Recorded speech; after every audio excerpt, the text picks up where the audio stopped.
Movie की शुरुआत एक बिल्डिंग में आग लगने से होती है, जहां पर कुछ पुलिस वाले बिल्डिंग में फंसे सभी लोगों को बचाने की कोशिश में लगे होते हैं। उन्हीं में से एक पुलिस वाला होता है जिसका नाम मैक्स था।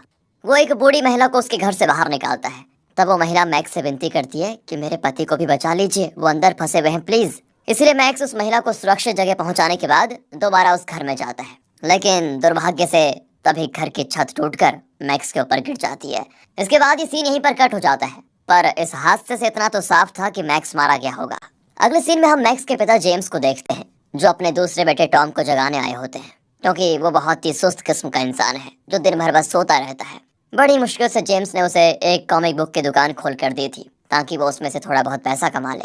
अब दूसरी ओर हम डिटेक्टिव डेविड को देखते हैं, जो जेम्स के घर पर पॉइंट हुआ है, क्योंकि कल ही जेम्स की रिटायरमेंट हो चुकी है, लेकिन वो अपने आखिरी केस को सॉल्व करना चाहते हैं। इसीलिए डेविड और जेम्स दोनों को एक केस पर काम करने की परमिशन दी जाती है, जिसके बाद दोनों एक बिल्डिंग के अंदर जाते हैं, क्योंकि पड़ोसियों ने शिकायत की होती है कि बिल्डिंग से अजीब स्मेल आ रही है, और वो स्मेल इतनी खतरनाक है कि उनकी नाक में दम करके रखा हुआ है।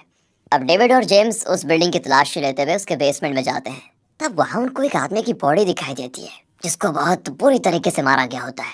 इसी के अंदर से स्मेल भी आ रही होती है। फिर दोनों डिटेक्टिव बॉडी को पोस्टमार्टम के लिए भेज देते हैं। अब पोस्टमार्टम करने वाला डॉक्टर डेविड और जेम्स को बताता है कि इस इंसान को बहुत सारे स्टेरॉइड्स दिए गए थे और जबरदस्ती उसे बिना रुके वर्कआउट कराया जा रहा था। इसी वजह से बेंच प्रेस करते हुए रॉड इसकी गर्दन में गिर गई। इसी की वजह से इसकी मौत हुई है। तभी वहां पर डेविड की बॉस नॉर्मा कॉमिक कैरेक्टर के कपड़े पहन कर आती है, क्योंकि उसे कॉमिक बहुत ज्यादा पसंद होती है। इसीलिए वो आते ही जेम्स को इस केस से बाहर कर देती है, क्योंकि वो रिटायर हो चुका है। अब ये देखकर तो डेविड को भी गुस्सा आता है, लेकिन वो चाहकर भी कुछ नहीं कर पाता। अब रात को डेविड के फोन पर किसी की डेड बॉडी मिलने की खबर मिलती है, इसलिए वो तुरंत वहां पर पहुंच जाता है, जहां उस बॉडी को एक योद्धा का आर्मर पहना गया होता है। इतना ही नहीं, उस आदमी का दिल निकालकर उसे कुछ टाइम के लिए किसी मशीन के जरिए जिंदा रखने की कोशिश की गई थी। इससे साफ पता चल रहा होता है कि इस पर किसी तरह का टेस्ट किया जा रहा था और उसी से इसकी मृत्यु हुई है। ये जानकर तो डेविड हैरान रह जाता है कि आखिर ऐसा घिनौना काम कर कौन सकता है। दूसरी तरफ टॉम की नजर जेम्स के पास मौजूद उस जिम वाले बंदे की फोटो पर पड़ती है, जिसकी मृत बॉडी को देखकर वो अपने पिता से कहता है कि ये तो बिल्कुल हल्क जैसा दिखाई दे रहा है। क्लासिक हल्क ग्रे कलर का था, बाद में उसे ग्रीन कर दिया गया, ऐसा लग रहा है। मतलब कोई उसे हल्क बनाना चाहता था शायद, लेकिन ये बेचारा मारा गया। अब ये सुनकर जेम्स हैरान रह जाता है, जिसके बाद ऑफिस आने पर उसे कल रात मिली बॉडी के बारे में और पता चलता है, उसी बॉडी के बारे में जिसका दिल निकाला गया था। जेम्स नॉर्मा से कहता है कि जो भी ये हत्यारा है, उसका मकसद खुद की एक सुपर हीरो टीम बनाना है। याद है, उस आर्मर वाले इंसान का दिल निकालकर उसे जिंदा रखने की कोशिश की जा रही थी, बिल्कुल आयरन मैन की तरह, और बाद में उसे आर्मर वाला सूट भी दिया गया। अब ये सुनकर नॉर्मा को भी जेम्स की बातों पर यकीन होने लग जाता है कि शायद हो सकता है ऐसा कुछ हो। अब टॉम को डेविड का पार्टनर बना दिया जाता है, क्योंकि उसे कॉमिक और सुपर हीरो की अच्छी जानकारी होती है। जिसके बाद दोनों वहां पर आते हैं जहां आर्मर वाले बंदे की बॉडी मिली थी। वहीं पर वहां चारों तरफ टॉम को लॉर्ड ऑफ द रिंग्स के वेपन्स दिखाई देते हैं, लेकिन वहां पर एक कुल्हाड़ी भी रखी होती है, जिसे वैसे वहां होना तो नहीं चाहिए था, क्योंकि कुल्हाड़ी को देखें तो वो लॉर्ड ऑफ द रिंग्स का पार्ट नहीं है। इसलिए डेविड उस कुल्हाड़ी को फॉरेंसिक लैब भेज देता है, जहां उस कुल्हाड़ी पर फिंगरप्रिंट्स के निशान मिल जाते हैं, जो किसी फायर फाइटर के थे। और इसलिए सभी तुरंत उस फायर फाइटर के घर पहुंच जाते हैं, जहां उन्हें उसके कमरे से काफी ज्यादा धुआं निकलते हुए दिखाई देता है। और जब डेविड और बाकी उसके कमरे में जाते हैं, तो वहां उन्हें वो फायर फाइटर एक कांच के पिंजरे में कैद दिखाई देता है, जिसे भी किसी तरह का कोई सूट पहनाकर आग के हवाले कर दिया गया था। सभी फिर जैसे तैसे उस पिंजरे को तोड़कर उस आदमी को बाहर निकालते हैं, लेकिन तब तक बेचारा अपना दम तोड़ देता है। टॉम कहता है कि लगता है इस आदमी को फैंटास्टिक फोर के ह्यूमन टॉर्च के जैसा पूरी तरह बनाने की कोशिश की जा रही थी, लेकिन ये भी बाकियों की तरह मारा गया।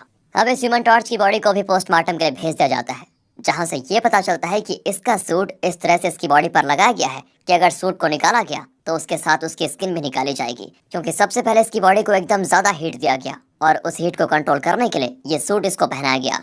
इस बॉडी की हालत को देखकर लगता है कि कम से कम इस इंसान ने 3 दिनों तक काफी भयानक दर्द सहा है, और उसके बाद बेचारे ने अपना दम तोड़ दिया। अब डेविड नॉर्मा से बात करके जेम्स को दोबारा टीम में शामिल करने को कहता है। तब वो उसे बताती है कि जेम्स को कैंसर है। मैं चाहती हूँ कि जेम्स अपना आखिरी टाइम अपने बेटे के साथ बिताए, क्योंकि उसके बेटे टॉम को भी इस बारे में नहीं पता कि उसके पिता कुछ दिनों के मेहमान हैं, उन्हें कैंसर है। ये सुनकर डेविड को भी काफी बुरा लगता है, इसलिए वो डिनर पर जेम्स के यहाँ जाता है। अब वहाँ आने के बाद टॉम डेविड से उसके माता पिता के बारे में पूछता है, जिस पर डेविड कहता है कि उनकी काफी टाइम पहले किसी ने जान ले ली थी। मैं अपने माता पिता के केस पर काम करना चाहता था, लेकिन डिपार्टमेंट ने मुझे पर्सनल केस पर काम करने की परमिशन दी ही नहीं। अब ये सुनकर टॉम उसे बताता है कि तुम्हारी स्टोरी तो बिल्कुल बैटमैन की ओरिजिन स्टोरी से मिलती है, क्योंकि इस तरह से बैटमैन की कहानी भी शुरू हुई थी। ये सुनकर डेविड थोड़ा हैरान रह जाता है और नॉर्मा के साथ अपने माता पिता के केस की फाइल को निकालता है, जिससे उसे पता चलता है कि उन्हें मारने वाला भी वही किलर है जो अभी सारे लोगों को सुपर हीरो बनाकर मारने की कोशिश कर रहा है। क्योंकि उन्हें उन फाइल में एक नंबर कार्ड मिलता है जिसमें डिटेक्टिव 33 लिखा था, और ये वही कॉमिक बुक थी जिसमें बैटमैन की ओरिजिन स्टोरी है। अब ये सुनकर डेविड हक्का बक्का रह जाता है कि नॉर्मा डेविड से कहता है कि जो भी इंसान इन सारे लोगों को मार रहा है उसके पास जरूर सारे सुपर हीरोज की ओरिजिनल क्लासिक कॉमिक मौजूद होगी, क्योंकि वो इंसान उसी हिसाब से लोगों की जान ले रहा है और ऐसी क्लासिक कॉमिक जल्दी अवेलेबल नहीं होती। लेकिन हाँ, मैं एक इंसान को जानता हूँ जिसे पता होगा कि क्लासिक कॉमिक किसके पास हो सकती है। इसलिए सभी अब उस आदमी के पास जाते हैं जो कि एक इलीगल कॉमिक डीलर होता है और दुनिया के हर तरह की कॉमिक इस आदमी के अलावा कहीं नहीं मिलेगी। वो आदमी उन्हें बताता है कि ऐसे क्लासिक कॉमिक तो विक्टर नाम के एक आदमी ने मुझसे खरीदी थी। वो उन्हें उसका एड्रेस भी देता है। डेविड अब अकेले ही अपने माता पिता का बदला लेने निकल जाता है, जहाँ उसे विक्टर के कमरे में उसकी ही बॉडी दिखाई देती है जो कि मर चुका है। डेविड गुस्से में उसे ही शूट कर देता है, लेकिन तभी उसकी बॉडी से कोई गैस, तभी वहाँ पर नोवा नाम का एक आदमी अजीब तरह का मास्क लगाए हुए आता है जो कि असली किलर है। तब विक्टर की बॉडी से निकली हुई गैस की वजह से डेविड को हेलुसिनेशन होने लग जाते हैं, जिससे उसे ऐसा लगता है कि नोवा के मास्क से कीड़े निकल रहे हैं। वो उससे पूछता है कि आखिर तुम ये सब कर क्यों रहे हो। नोवा कहता है कि मेरी कहानी में तुम हीरो हो और मैं विलन, इसीलिए मैं तुम्हें यहाँ पर मारने आया हूँ। इसके बाद दोनों के बीच खूब लड़ाई हो जाती है, पर सही समय पर नॉर्मा वहाँ पर आकर नोवा को शूट करने की कोशिश करती है, लेकिन ये देखकर नोवा उसकी आंखों में स्प्रे करके उसे मारकर वहाँ से भाग जाता है। अब डेविड टॉम को नोवा की सुनकर टॉम उससे कहता है कि नोवा खुद को सुपर विलन मान रहा है और तुमको एक सुपर हीरो। इसका मतलब साफ है कि वो तुमसे एक डिटेक्टिव की तरह नहीं, एक सुपर हीरो की तरह लड़ना चाहता है। इसलिए तुम्हें भी सुपर हीरो की तरह उससे लड़ने के लिए तैयार हो जाना चाहिए। इतना ही नहीं, अभी तक उसने जितने लोगों को मारा वो सिर्फ इसीलिए ताकि तुम सुनकर डेविड हैरान जाता है कि मेरा ऐसा कौन सा दुश्मन है। उसे यकीन ही नहीं हो रहा था कि कोई ऐसा भी कर सकता है। इसलिए वो टॉम की बात को मानते हुए एक अजीब सुपर हीरो वाला कॉस्ट्यूम पहनकर नोवा के पास जाने के लिए तैयार हो जाता है।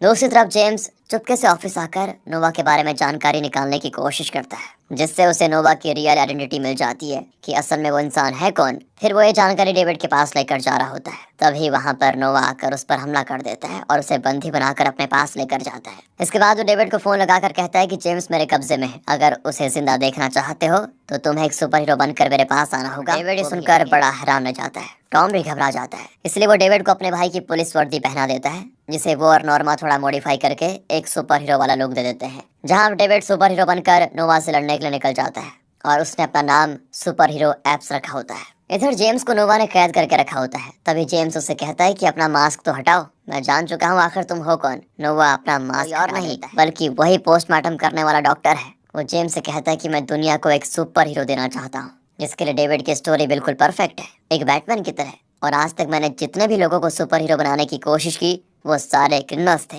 जो कभी पुलिस के हाथों पकड़े नहीं गए। इसलिए मैंने उन्हें एक एक्सपेरिमेंट के लिए चुना, लेकिन उन पर मेरा एक्सपेरिमेंट सफल नहीं रहा, इसलिए सभी लोग मारे गए। पर अब मुझे बैटमैन जैसा सुपर हीरो चाहिए, जिसके पास सुपर पावर्स तो ना हो, लेकिन बैक स्टोरी, दिमाग, स्किल, ये सारी चीजें कूट कूट कर भरी हुई हो, और वो सारे गुण सिर्फ और सिर्फ डेविड के अंदर मौजूद है। लेकिन चिंता मत करो, मैं खुद की भी जान लेने वाला हूँ, क्योंकि जब तक मैं मरूंगा नहीं तब तक डेविड को खुद पर यकीन कैसे होगा कि वो विलन को हरा सकता है। जिसके बाद वो अपना मुंह एसिड के अंदर डाल देता है और इससे उसका मुंह ही पिघल जाता है। बड़ा अजीब किस्म का इंसान है, लगता है 24 घंटे बस सुपर हीरोज का नशा करता है। खैर वहाँ पर डेविड आ जाता है, जिसके आते ही नोवा जेम्स को शूट करके मार देता है। ये देखकर डेविड को काफी गुस्सा आ जाता है। इससे दोनों के बीच घमासान लड़ाई शुरू हो जाती है, जिस लड़ाई के दौरान डेविड नोवा का मास्क हटा देता है, लेकिन एसिड की वजह से उसे पहचान नहीं पाता हो। ये देखकर नोवा हंसते हुए कहता है डेविड से, तुम्हें क्या लगा था तुम इतनी आसानी से अपने माता पिता के हत्यारे का चेहरा देख लोगे? ऐसा नहीं हो सकता, क्योंकि बुराई का कोई चेहरा नहीं होता। इसके बाद वो एसिड में कूदकर खुद की जान देने की कोशिश करता है, लेकिन कूदने से पहले वो डेविड से कहता है कि मैं एक क्रिमिनल हूँ और तुम डिटेक्टिव, तुम्हारा काम है क्रिमिनल को जेल पहुँचाना, जिसे कानून इंसाफ देगा, ना कि किसी को ऐसे मरते हुए छोड़ना। इसलिए आओ और मुझे सजा दो। लेकिन डेविड कहता है कि तुमने ही तो कहा था तुम्हें सुपर हीरो की जरूरत है, इसलिए आज जो तुम्हारे सामने खड़ा है वो डिटेक्टिव नहीं बल्कि एक सुपर हीरो है। और ये सुनकर नोवा एकदम खुश हो जाता है, क्योंकि उसका प्लान सफल रहा। वो डेविड को एक सुपर हीरो बनाना चाहता था, जो कि आज बन भी गया। इसलिए वो एसिड में कूदकर खुद की जान दे देता है। और कुछ टाइम के बाद डेविड और बाकी उसके घर जाते हैं, जहाँ से उन्हें बेसमेंट में जाने का रास्ता दिखाई देता है। अंदर आने पर वो बिल्कुल बैटमैन के बेसमेंट वाली जगह दिखती है। वहाँ पर एक सुपर कंप्यूटर भी रखा होता है, क्योंकि यहीं से नोवा सारी चीजें कंट्रोल करता था। इससे सभी समझ जाते हैं कि नोवा कोई और नहीं बल्कि पोस्टमार्टम वाला वो डॉक्टर ही था। इसलिए अब से डेविड सुबह डिटेक्टिव की नौकरी करता है और रात को एप्स बनकर शहर के बदमाशों से शहर को प्रोटेक्ट करता है, बिल्कुल एक सुपर हीरो की तरह। भले ही नोवा का तरीका गलत था, लेकिन आखिरकार उसने दुनिया को एक सुपर हीरो दे ही दिया। आप कह सकते हैं मिक्स फीलिंग के साथ ये मूवी यहाँ पर खत्म हो जाती है। मुझे पता है रॉकर्स भाइयों, अब आप कहोगे कि ये कैसी मूवी थी, लेकिन कभी कभी हमें इस तरह की मूवी भी विटनेस करने चाहिए, क्योंकि एक अलग एक्सपीरियंस आता है ना। बाकी अगर आपको वीडियो अच्छी लगी हो, एक्सप्लेनेशन अच्छा लगा हो, तो लाइक कीजिए और चैनल को सब्सक्राइब। मिलते हैं ऐसी बेहतरीन मूवीज के साथ, तब तक के लिए ध्यान रखिए अपना। एंड हाँ, फाइनली थैंक्स फॉर लाइक कीजिए और चैनल